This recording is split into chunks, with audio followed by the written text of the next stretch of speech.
Magandang araw mga kapuso, narito po ang mga kaganapan dito lamang po sa Born to Shine.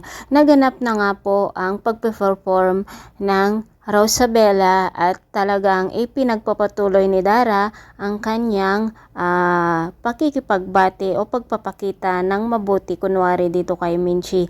Dahil nga ang balak niya ay unti-unti daw niya itong pabagsakin. Talaga namang hindi nag-iisip itong si Dara, no? Ano naman kaya ang gagawin niyang pagbagsak dito kay Minchi? Bagsak na nga sila. Lalo pat ganun ang nangyari dito kay Perry. Sana naman mahuli na yung Karina na yon. Ay naku naman, director, nawala na sa eksena yung Karina, yung dahilan kung bakit nabingi itong si Perry. Sana dito ang pagtuunan ng pansin para mabigyan ng hustisya ang nangyari dito kay Perry. Hindi ganito na puro na lang problema ang nagaganap sa kanilang pamilya. Samantala mga kapuso, Yumi nga ang nanalo dito sa P-Pop Award at talaga namang tuwang-tuwa sila, lalong-lalo na ang kanilang production na Astra M.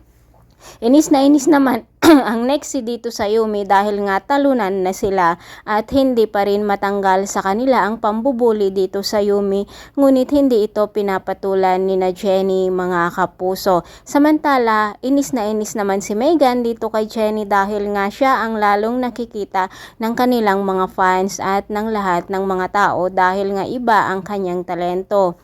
Nag-perform din si Nate dito mga kapuso at talaga namang ang kanyang awit ay napakaganda at tagos sa puso.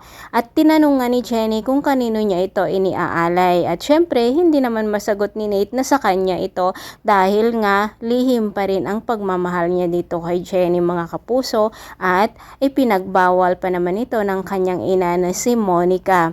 Samantala mga kapuso, ihahayag naman ngayon kung sino ang nanalo dito sa mga kalalakihan at for sure si Nate ang nanalo dito. O diba mga kapuso, dahil isa rin siyang nominated dito sa P-Pop Award. Mga kapuso, sa pag-uusap nga ni na Megan at Dara, sinabi ni Megan na inis siya kay Jenny dahil pinahiya daw niya ito. Sinabi naman ni Dara dito kay Megan na huwag niyang ipahalata kay Jenny na inis siya dito at magkunwari lang daw siya gaya ng kanyang ginagawa para unti-unti nilang ibagsak ang mag-ina.